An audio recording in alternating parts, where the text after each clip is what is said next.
I kind of felt as though it was going to be, well, you know, we weren't going to be waiting long for that call. And when I did get it, it didn't make it any easier. You did get to go to New York and see him in February. Yeah. How special a time was that? It was brilliant. It was only 4 days we went over because I wanted to see him. And, you know, he's not very good on texting. He's not very good on Skype and what have you, and any kind of WhatsApp. Or I just thought I wanted to see him face to face and say hello and just see how he was doing. Yeah, it was great to see him. It was lovely, and we reminisced and just had a good old chill, like we always do. Regardless of how long it's been since we've seen each other, every time we meet up, it's as though it was yesterday. Why do I give valuable time to people who don't care if I live? And did you talk about your time in the Smiths together? I think I did speak to him about some of the bass lines.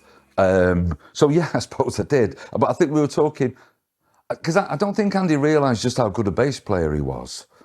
I don't think Andy ever really embraced just how momentous and his contribution towards music is. I don't think he ever grasped that and realised it's such a self-effacing character. He never saw himself as a great bass player because it was so effortless for him and so easy for him. He just put the bass on and magic would happen. Like Hand in Glove, the first record that we ever released. You know,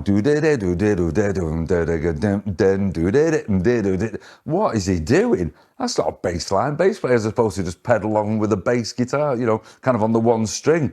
No, Andy was such an incredibly melodic player and a wonderful empathy with what he was hearing around him.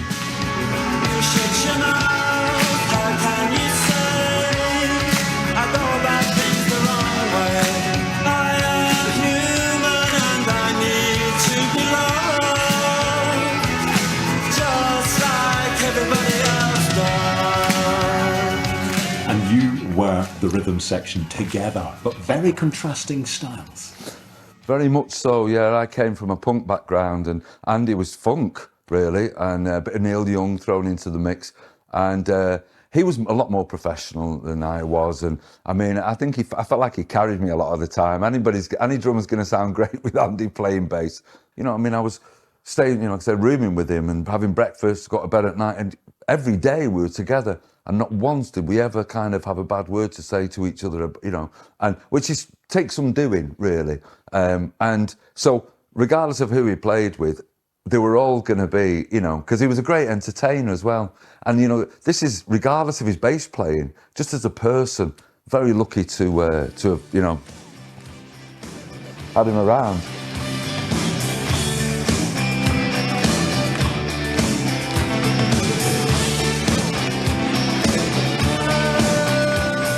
How will you remember him?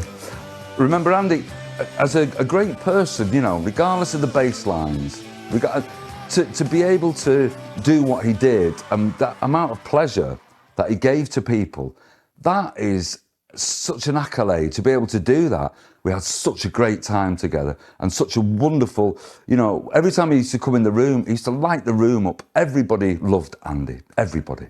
He's not here anymore, but the music that he's created will live forever. And that legacy will stay with him forever. It can never be taken away. And that's something that I'm so proud of what he, you know, what he's contributed towards music. And I'm so proud that he was my mate.